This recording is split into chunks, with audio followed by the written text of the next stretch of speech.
Amigos de Hablando de Fútbol con Charlie, es un gusto saludarles. Nos encontramos muy entusiasmados este día porque es momento de arrancar con nuestra serie de entrevistas y lo vamos a hacer con un gran amigo, un gran periodista, un gran colega. Y hablamos nada más y nada menos de Juan Carlos Vargas, quien déjenme decirles que ha sido mi maestro en el mundo del periodismo deportivo. Antes de darle voz a JC Vargas, como es conocido, quiero presumirles la trayectoria de este señor, que puede presumir haber entrevistado a figuras de talla mundial como Franco Baresi, Eusebio, Fran Rijkaard, David Beckham, Hugo Sánchez, Bora, René Higuita y el matador Mario Alberto Kempes. Juan Carlos, muchas gracias por acompañarnos en esta nueva aventura. No, pues al contrario, para mí es un gusto que me hayan tomado en cuenta y que sea que dé la patada inicial, a ver qué tal. Pues después de agradecerte, ¿qué te parece si nos platicas primero cómo llegas al periodismo deportivo? Sabemos toda tu trayectoria, 3 Copas del Mundo, mundiales juveniles, Juegos Olímpicos, pero ¿cómo llegas al periodismo deportivo? Pues fue de carambola porque yo antes de estudiar periodismo, estudié la licenciatura de educación física.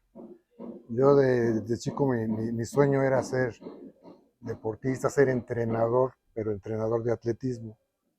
Termino la carrera de educación física, la licenciatura, y me empieza la cosquillita de meterme a periodismo en la Carlos Septién García.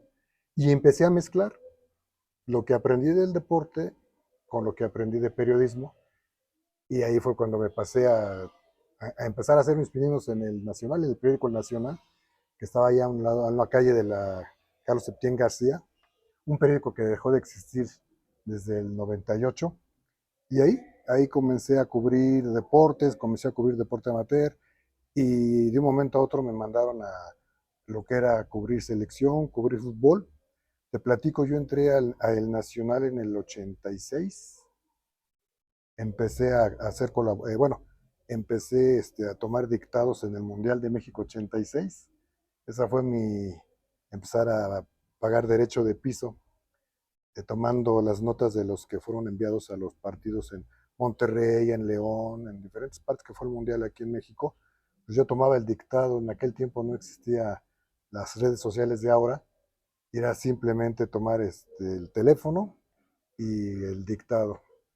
Y así me empezó a gustar lo que era, a meterme en el mundo del fútbol, y no iba yo a imaginar que, eso te estoy hablando del 86, que 4 años más tarde iba yo a tener la oportunidad de ir a mi primer mundial, que fue Italia 90.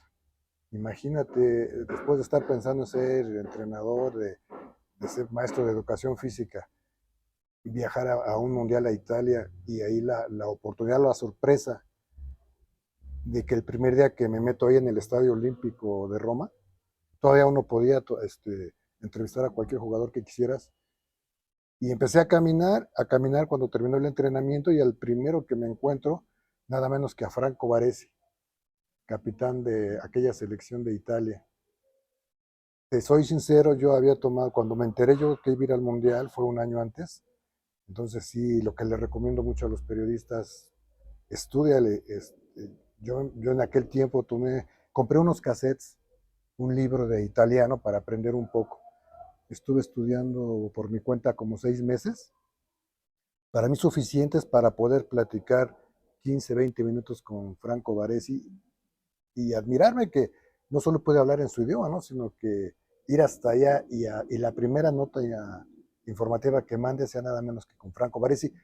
Tuve también la oportunidad en ese mundial de que, por buena o mala fortuna, no fue México por los cachirules.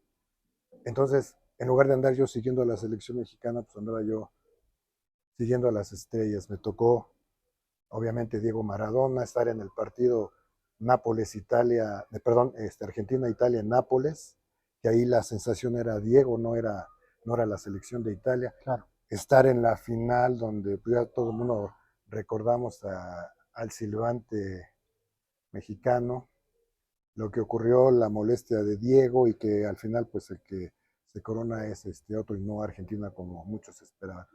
Fue un cambio muy, muy bonito, muy, muy importante, ¿no? Y de ahí ya me seguí, ya me olvidé de la educación física y me metí de lleno a lo que era, pues, con la oportunidad del Nacional de cubrir mundiales, cubrir Juegos Olímpicos. Tú no eres apasionado del fútbol, no eres pambolero, te gusta jugarlo, pero no eres una persona que diga, me voy a sentar a ver tal partido. ¿Cómo lograste plasmar esa pasión, ese talento con la pluma a la hora de cubrir el fútbol? Fíjate que sí tengo que reconocer que de niño mi papá quiso que fuera necaxista, ¿no? Después desapareció el equipo, empecé a ir un poquito a ver lo de Cruz Azul, pero nada más un comentario rápido, cuando descubrí que los jugadores no permanecían toda la carrera deportiva en un solo equipo, cuando me di cuenta que había mucho negocio de que, obviamente te hablo de un Miguel Marín que permaneció toda su carrera, o casi toda su carrera en Cruz Azul, Calimán Guzmán y muchos jugadores de aquella época, pero cuando te das cuenta que muchos empiezan a cambiar de camiseta constantemente, le perdí esa pasión. Y a lo mejor me ayudó un poco, te voy a decir por qué, pude ya observar los partidos sin tener esa pasión que a veces nos hace cometer error como periodista y al mismo tiempo como aficionado de un equipo. Quizá ya no ves las cosas tan naturales, ¿no? Ya empiezas a ver, ese era penalti, este no era penalti, ya empiezas a inclinarte un poquito a veces en tu equipo. Quizá por eso, al ser no tener ninguna balanza para ningún equipo, ni siquiera para la selección mexicana, me ayudó a ser un poquito más observador y a tratar de plasmar las cosas como eran, no como yo quería que se escribieran. Entonces eso me ayudó mucho a observar y a escribirlas. Y a mí me gusta, desde chico me ha gustado mucho contar historias. Y una vez leí que las historias en cualquier parte, en este caso en una cancha de fútbol, a veces las historias están afuera. Y te encuentras, tú lo sabes, te has encontrado cada historia que a veces te olvidas del partido, de la crónica, te olvidas de los resultados en una cancha, porque afuera ocurrió algo tan significativo o tan importante como lo que ocurrió en la cancha. Claro. Ya nos hablaste de Italia 90, pero hay otras dos copas del mundo en las que pudiste estar haciendo tu trabajo. ¿Quiénes eran las figuras? ¿A quiénes te tocó ver levantar el trofeo?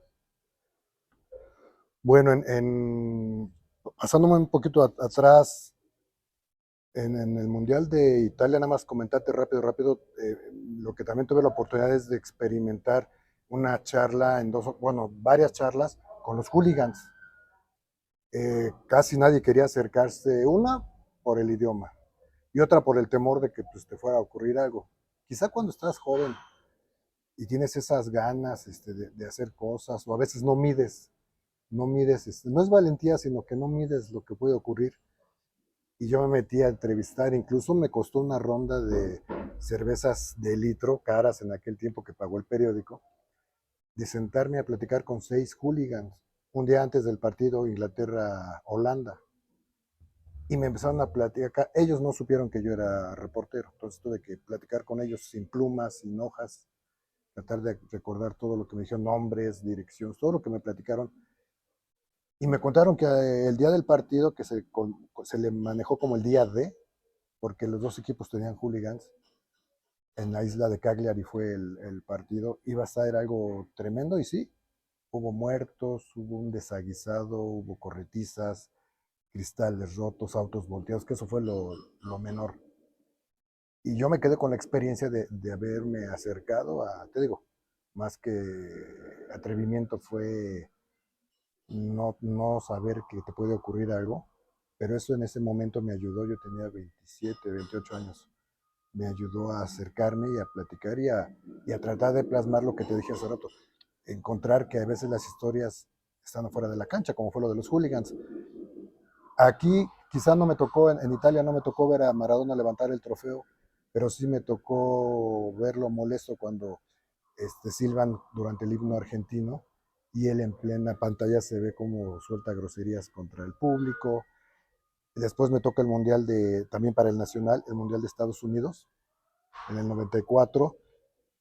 Ahí me toca ver, obviamente, la final Brasil contra Italia.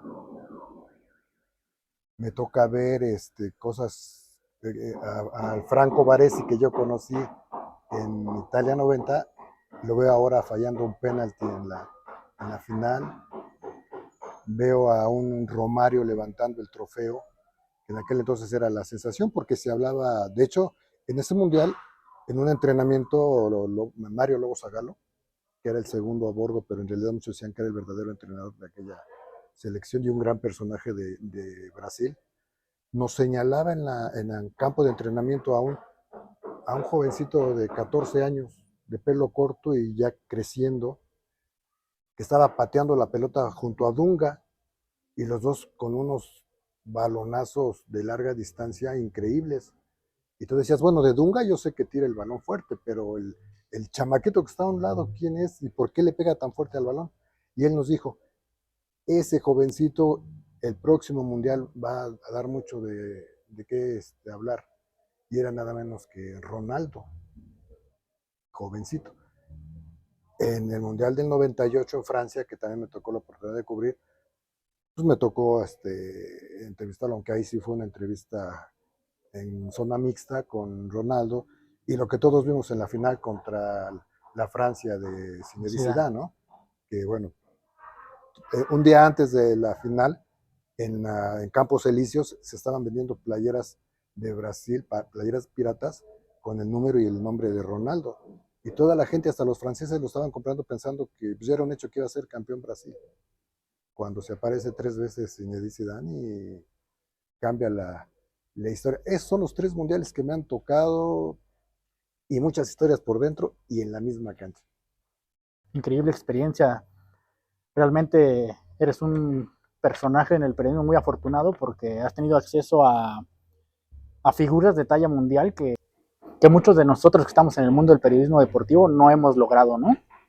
Fíjate que sí tuve la oportunidad primero sobre todo en mundiales, en Copas del Mundo, tuve la oportunidad en el periódico El Nacional, en el que yo al final estuve como editor de la sección deportiva.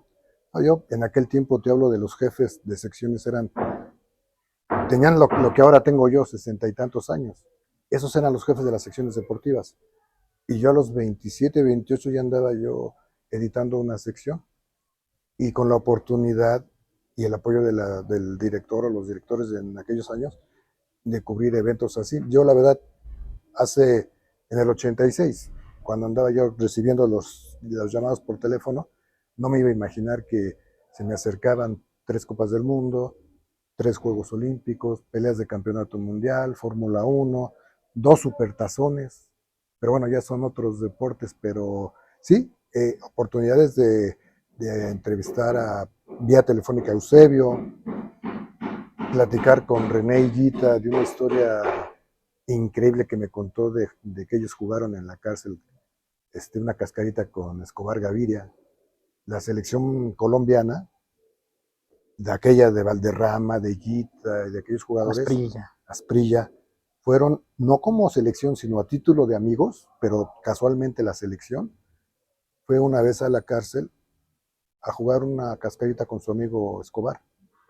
Jugaron contra los reos, obviamente ganó el equipo de Escobar y la selección, se tomaron la foto, y eso me lo contó un día Higuita, y se lo agradecí porque, pues te imaginas, a veces las pláticas se cambian de rumbo, y tú te imaginas que siempre te van a hablar de resultados, de triunfos, de derrotas, y a veces sí te hablan de derrotas o triunfos, pero fuera de la cancha, como esta que a él, haber sido, y no lo negaba, él dijo, siempre he sido amigo de Escobar Gaviria, y eso le costó un tiempo la cárcel, y le costó salir de la selección.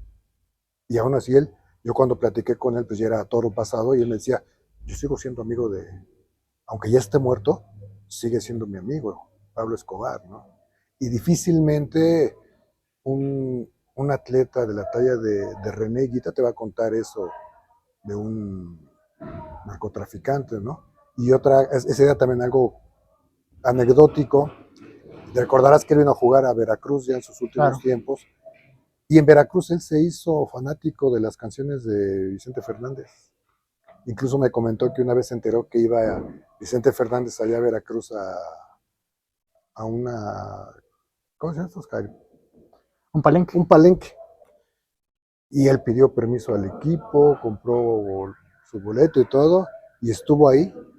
Y como niño me contó que emocionado estaba, porque al término del palenque se pudo tomar la foto con su ídolo Vicente Fernández y que le autografiara el disco. Y eso que te lo diga un jugador de la talla de René Higuita, difícilmente te lo va a contar un mexicano. E incluso esa vez lo convencí porque no quería, un poco tímido Higuita, terminó cantándome un pedacito, muy mal cantante, por cierto, pero cantándome muy emocionado La Ley del Monte. Entonces son cosas que, te digo, a veces lo que te platican fuera de la cancha, a veces se te queda más grabado. Si tú me preguntas los números de Higuita, a lo mejor no te los digo en este momento, pero nunca se me va a olvidar lo que me platicó de Escobar, lo que me platicó de nuestro cantante, de Vicente Fernández. Eso se te queda grabado y además te das cuenta que a veces jugadores de esa talla, a veces son más humildes o más sencillos que muchos que no tienen ese nivel.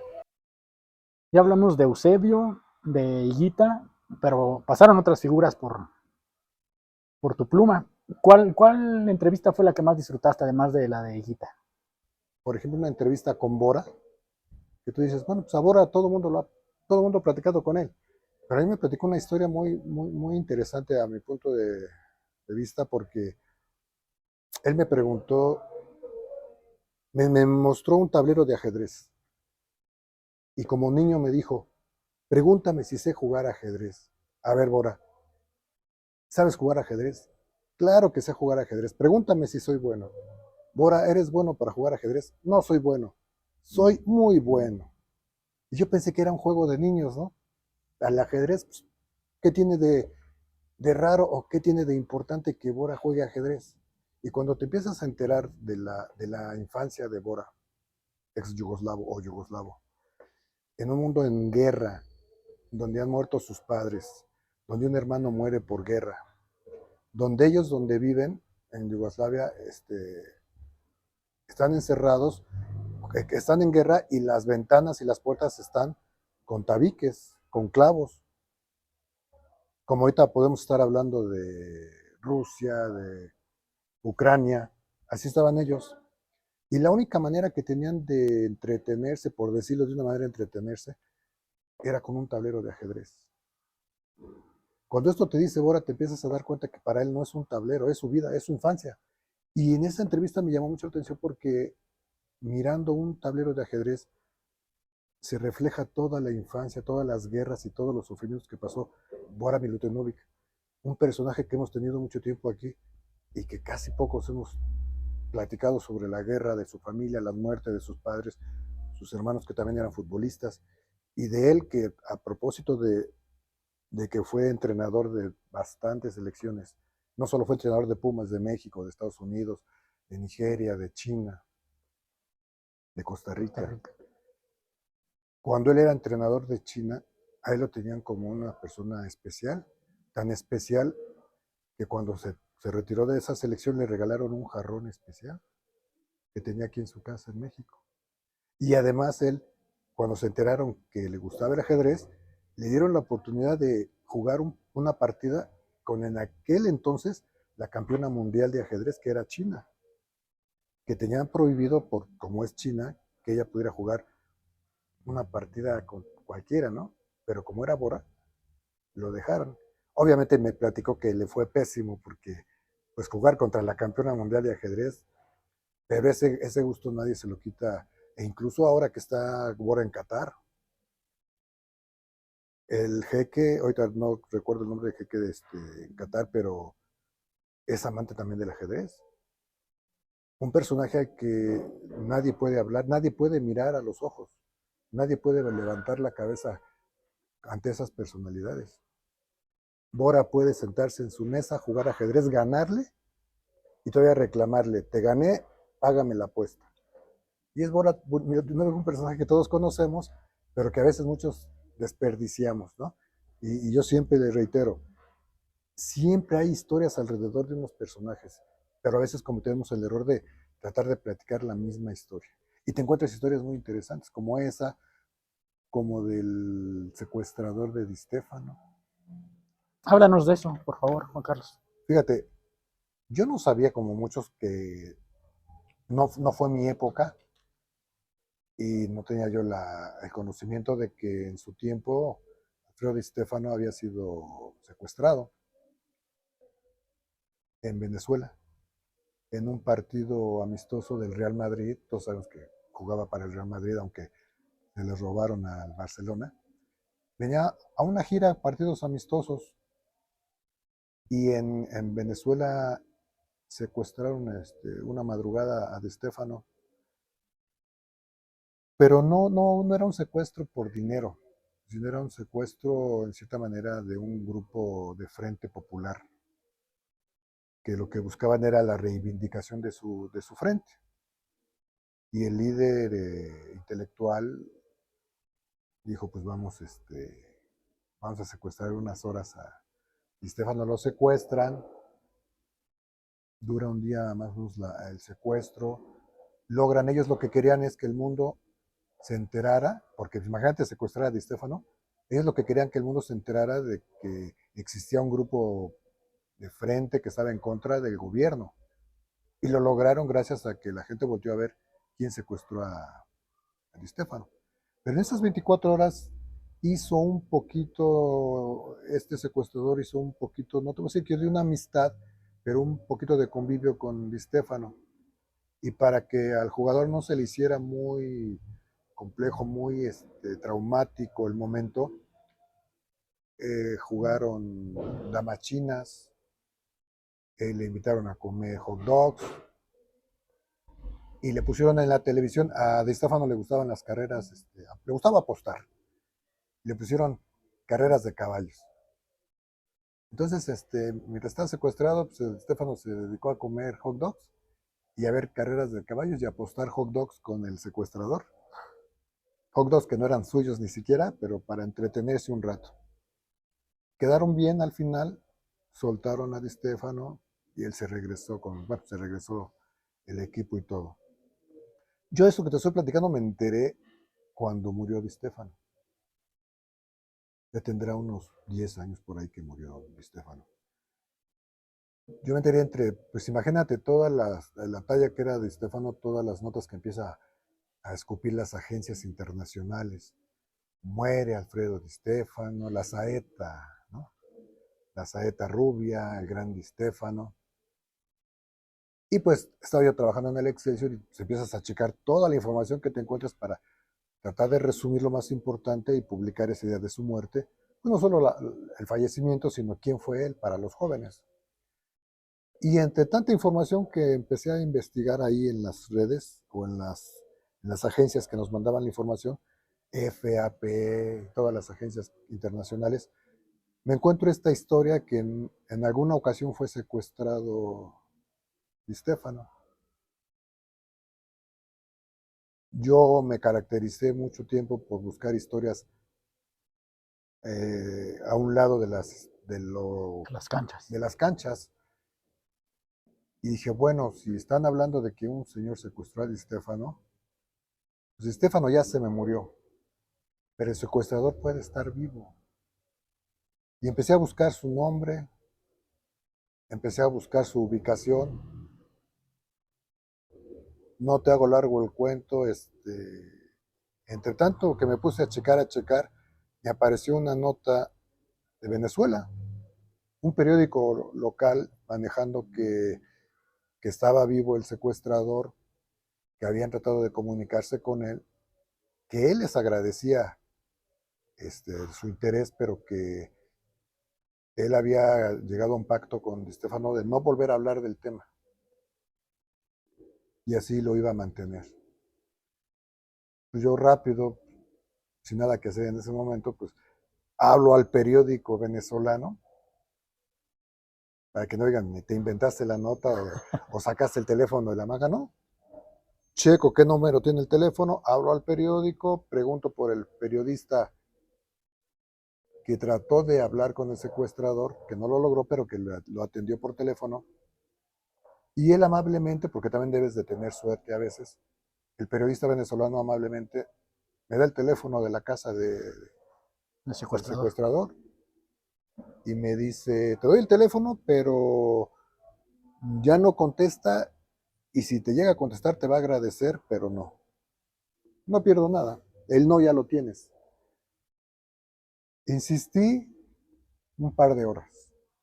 Y sí, yo ya estaba pensando, pues no va a contestar.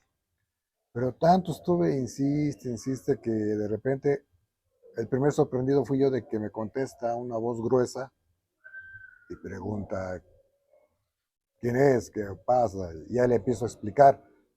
Soy Juan Carlos Vargas del periódico Excelsior, me enteré de su historia, quiero que me cuente aquí era historia del secuestro y su amistad pequeña con Di Stéfano. Y efectivamente me dijo, le agradezco su interés, como usted, ya me han llamado como 30 periodistas de distintas partes del mundo y a todos muy educadamente les he dicho que me disculpen, pero una vez después del secuestro hicieron una película de Di Stéfano en la que nos reunieron a Di Stéfano y a mí, al secuestrador, y ese día nos saludamos muy decentemente y quedamos los dos como amigos y acordamos no volver a hablar del tema.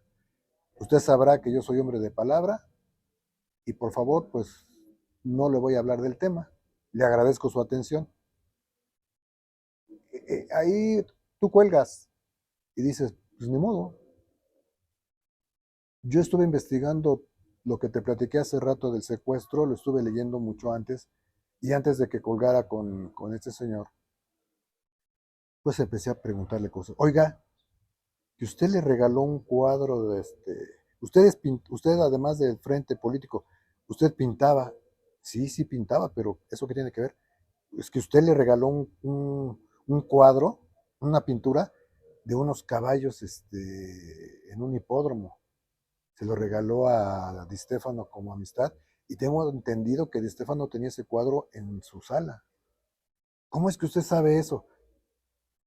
La plática duró una hora. Me contó todo lo que no te puedes imaginar. Cómo fue el secuestro, la amistad, detalle por detalle, como si estuviera ocurriendo. Nada me faltaban las palomitas, porque me lo contó con una tranquilidad y me seguía platicando las cosas, que lo volvería a hacer si se tuviera la oportunidad, porque él no lo hizo con el afán de dinero, ¿no? Sino de un frente que tenía él en la política, en la guerrilla. Y al final él me dijo, pues, no sé si agradecerle la charla o recriminarle, porque yo quedé con Di Stéfano de que me iba a volver a hablar del tema y usted me hizo hablar más de una hora. Pero bueno, ¿qué le vamos a hacer? Usted hizo su trabajo, yo me descuidé. Y quedó contento, yo quedé, imagínate, tener esa entrevista, me dieron un espacio muy grande en el periódico, había fotos del día del secuestro en el que se ve precisamente a Di Stéfano junto al secuestrador, y supe que le siguieron hablando por teléfono y ya no quiso contestar, entonces yo me quedé con ese gusto de haber sido, no te digo en todo el mundo, pero sí por lo menos en América y en España que estaban interesados en entrevistarlo, de ser el único que lo pudo Abrir. abrir, y no 5 o 10 minutos, sino como una hora. Después se me ocurrió hablar con el tatuador de Messi y también me empezó a platicar de los tatuajes que lleva Messi en el cuerpo, qué significado tiene cada uno de ellos, y la anécdota de que cuando suena su celular, o mejor dicho, cuando le llega un WhatsApp y le dice, che, soy Messi, quiero un tatuaje con vos, es lo primero que hace, se ríe y le manda una grosería. Y dice, un amigo me está fastidiando, ¿no? Pero ve que le insiste, que soy Lionel Messi, que quiero un tatuaje, te pago todo a Barcelona. Pues más se lo toma a broma. Me vas a pagar el viaje hasta Barcelona nada más para que te tatúe. Y aparte me vas a pagar. ¿Quién eres? Hasta que le conteste y se da cuenta que sí era Messi. Entonces, lo que para él empezó como una anécdota, pues terminó como su tatuador oficial. Y ya me empezó a platicar todos los tatuajes que lleva Leo Messi, ¿no? ¿Y qué pudiste conocer de Messi mediante esa charla con su tatuador? Fíjate que es una persona muy religiosa. De Messi es una persona que se abre muy poco. De hecho, escándalos no se le, que yo sepa, no se le conoce mucho, no habla mucho de su vida, pero trae a la sagrada familia, es muy católico, trae, trae al Barcelona en el alma y en el pecho, en la piel. Él sí se casó, aunque ya no está ahorita con el equipo, pero él sí se casó, él era jugador de una sola piel, de una sola Camiseta. camiseta. Sabemos que le dolió mucho irse, pero bueno. Pero era una persona muy religiosa y muy respetuosa de su vida. De hecho, con su esposa, con sus hijos. De lo poco que me pudo hablar el tatuador era eso, que una persona muy ensimismado, muy introvertido, pero que cuando se abre, sí se abre contigo, ¿no? Pero sí una persona, sobre todo eso, muy religiosa y una persona de principios y muy confiado en que sí se pueden hacer las cosas. Ya para finalizar, JC, agradeciéndote el tiempo de esta charla tan interesante, explícanos cómo diablos le hiciste para terminar con tu camisa firmada por todo el plantel del Barcelona de Frank Rijkaard cuando vinieron aquí a jugar con Tigres. Ni yo me lo sé, ¿eh? Bueno, sí me lo sé, pero ni me la creo. Venía el Barcelona a un partido amistoso contra los Tigres, un partido en pretemporada. Venían los grandes ya estaba obviamente Rafa Márquez, Puyol, Xavi, Iniesta, Ronaldinho. Eto'o, Ronaldinho era la superestrella. Entre ellos venía un niño, Messi, al que nadie peló cuando pasó junto a la zona mixta con los periodistas, nadie le hizo caso. Todos estaban esperando al mexicano brasileño Giovanni Dos Santos, porque iba a ser como su partido de presentación oficial de, de la futura estrella que se esperaba del Barcelona. Y venía a jugar precisamente en Monterrey porque ahí es donde creció su papá como futbolista, ¿no? Cicinho. Cicinho. Me mandaron de Excelsior a cubrir el partido amistoso y obviamente pues sacar entrevistas que en aquel tiempo ya no podías acercarte a los jugadores y al entrenador, era todo vía conferencia de prensa. Conferencia, a que te pusieran, ese iba a hablar. Y un día antes del partido iban a hablar, o mejor dicho, hablaron Rijkaard, si mal no recuerdo, Puyol y Rafa Márquez, que ya era Rafael Don Rafa Márquez. Márquez. Sí. Los demás nada más ibas a tener oportunidad de verlos de lejos y saludarlos a ver si te volteaban a ver. No había más. En el estadio de los Tigres, en el universitario, en el viejo estadio. Fui a cubrir y te digo, un día anterior al partido, pues estábamos ahí acreditándonos. Pues yo ya con mi acreditación puesta, camisa blanca, manga corta, pantalón azul, caqui, bueno, azul de vestir, esperando que llegue el equipo a entrenar un día antes del juego, a ver si por lo menos me les podía acercar a tomarles la foto, o por lo menos que me dijeran, hola México, no sé, algo. Dicen que nunca está de más acercarse o confiar un poquito en tu suerte. Y hay la oportunidad que cuando llega el equipo, se empiezan a bajar los jugadores muy custodiados, muy vigilados, y en hilera los van mandando a ingresar al estadio. Y casi hasta el final, el que baja del camión del equipo es Frank Rijkaard. Con la suerte de que cuando él baja, lo están esperando como 5 jóvenes, entre hombres y mujeres holandeses. Rijkaard es holandés. La línea aérea que los trajo era, creo que es Lufthansa, no, bueno, los trajo una línea holandesa a México. Y el grupo de jóvenes que estaban esperando a Rijkaard eran las aeromosas y los pilotos que trajeron al Barcelona a México. Y en el vuelo, después me enteré que Rijkaard muy amablemente, a Rijkaard lo invitan a la cabina, pues como muchos, a visitar la cabina y a saludar. Y él les regresa la cortesía diciéndoles, vengan un día antes del partido y los voy a meter al estadio a que vean entrenar a los muchachos. Eso que te cuento, cuando baja Rijkaard, los saludan, se acercan y empiezan a platicar. Y yo empiezo a caminar y te digo que a veces es bueno hacerse invisible. Y me acerco un poquito a ellos. No me fui con los jugadores que se estaban metiendo al estadio. Me fui junto a Rijkaard, que se quedó afuera a platicar con los holandeses, pilotos y aeromosas. Aquí lo curioso es que de repente uno de ellos le pide la foto. Rijkaard me ve y me pregunta que amablemente que si les puedo tomar una foto con celular. Sí, cómo no. No creo que ni era celular, era todavía con cámara, Digital. una cámara de esas que traen los turistas, las cámaras portátiles. Claro que sí, con gusto, pues les tomo fotos de diferentes posiciones, ¿no?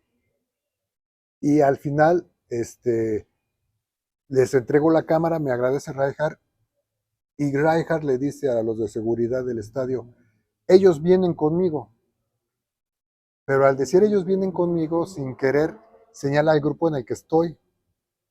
Pues yo ni tardo ni perezoso, pues vengo con Rijkaard.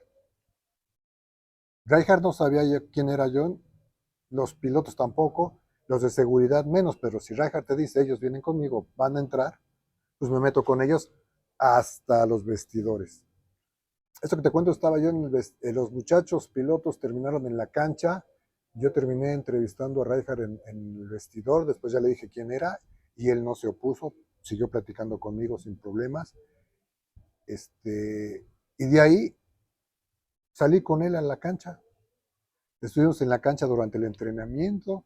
Por ahí tengo que confesar que un colega de un medio deportivo me vio desde las tribunas y me acusó con el jefe de prensa que yo andaba en la cancha. Yo me hice el desentendido. Afortunadamente nadie me sacó. Yo tenía mi acreditación, entonces, y como soy muy callado, a lo mejor pensaron que era de los que andan ahí cuidando.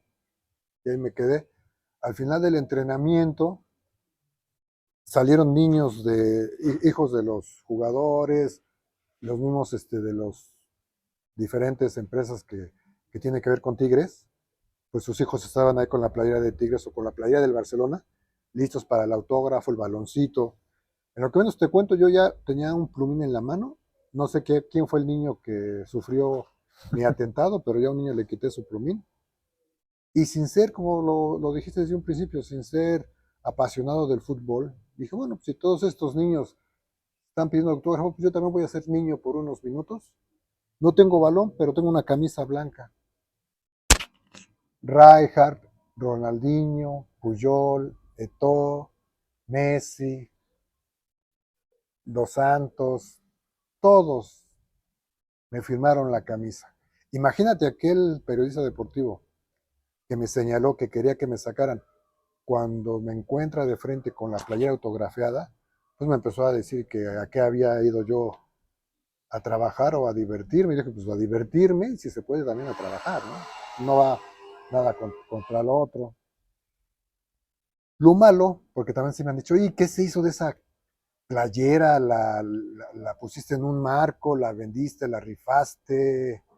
Porque imagínate, sobre todo a los aficionados del Barcelona y de aquel Barcelona, de aquellos jugadores, imagínate una camisa con todos los autógrafos. A lo mejor no te quedas con la camisa, pero copias el autógrafo, ¿no? Copias los autógrafos, los recortas o los mandas, algo le haces a los autógrafos o a la playera. Yo llegué al hotel, me quité la camisa, la puse ahí junto a la maleta, me cambié y me puse a escribir la información para mandar al periódico. Publicar la entrevista con Rijkaard, el entrenamiento y todo. Hasta el regaño del reportero que me acusó. Y después dije, ¿qué voy a hacer con esta playera? Porque del Barcelona no soy, pero pues algo puedo hacer con ella. Para mi mala fortuna, cuando rescaté la camisa de la maleta, no sé cuánto, no pasó mucho tiempo, pero yo creo que la humedad de Monterrey hizo que todas las firmas, todas se empezaron a correr. Esas ya no eran autógrafos, ya eran manchas en una camisa que antes fue blanca.